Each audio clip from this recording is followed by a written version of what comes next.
Saddam ملعون واصل جہنم ہوا اور امام حسین کے حرم کو بڑھانا چاہا، تو وہاں پر بیچ میں ایک گھر تھا، انہوں نے خریدنا چاہا۔ یہ گھر ایک بوڑھے شخص کا تھا، اس کے پاس آئے، یہ مزدور تھا، یہ بنائی کا کام کرتا تھا، لوگوں کے گھر بناتا تھا۔ اس کے پاس آئے، قبلہ آپ کا گھر چاہیے، سنا ہے آپ غریب ہیں، آپ کے گھر کی قیمت 10 لاکھ ہے، لیکن ہم آپ کو 50 لاکھ دینے کے لیے تیار ہیں۔ آپ کا گھر حرم کا حصہ بھی بنے گا، پلس میں آپ کو ثواب بھی ہوگا، لوگ نماز پڑھیں گے، گھر آپ کا ثواب آپ کو ہوگا، غریب بھی ہیں، دنیا بھی بن جائے گی اور آخرت بھی بن جائے گی۔ اس بزرگ نے کہا کہ سوچنے کے بعد میں گھر نہیں بیچوں گا۔ تو انہوں نے کہا اگر آپ کی ڈیمانڈ زیادہ ہے تو آپ وہ بتائیے، ہم آپ کو پیسے دینے کے لیے تیار ہیں، 50 نہیں تو ہم آپ کو 60 دیں، 60 نہیں تو 70 دیں۔ اس نے کہا نہیں، ابداً میں گھر بیچنے کے لیے تیار نہیں۔ کہا حکومت کے آرڈرز لائیں گے، بالآخر آپ کا گھر گرایا جائے گا، کیونکہ یہ بیچ میں آ رہا ہے، ہم مولا کا صحن بنا رہے ہیں۔ کہا بھائی میرا گھر میری ملکیت میں نہیں بیچتا۔ یہ سارے لوٹ کے چلے گئے۔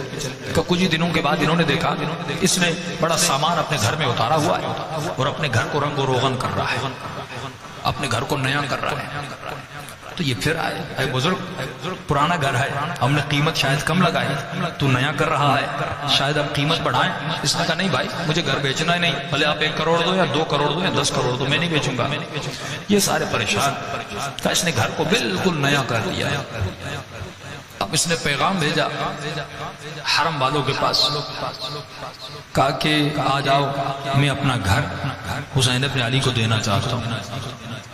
یہ سب آ گئے، انہوں نے کہا بتاؤ قیمت بڑھائی ہے؟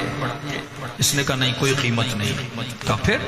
کہا میں اپنا گھر مفت میں اپنے آقا کو ہدیہ کرنا چاہتا ہوں۔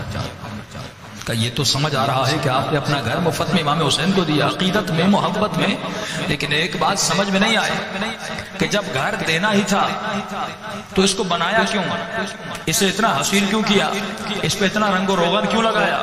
تو یہ بزرگ کے جملے ہیں، کہتا ہے پہلی مرتبہ زندگی میں حسین ابن علی کو کوئی چیز دے رہا تھا، پہلی مرتبہ اپنے آقا حسین ابن علی کو کوئی چیز دے رہا تھا۔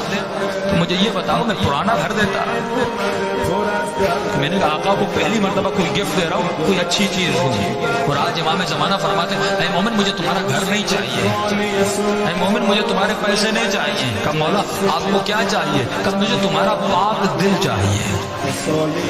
کہ مولا فرماتے ہیں ہم کہیں نہیں رہتے، مومن کے گھر میں رہتے ہیں۔ کہ مولا مومن کا گھر کہاں ہے؟ فرمایا اس کا دل ہے۔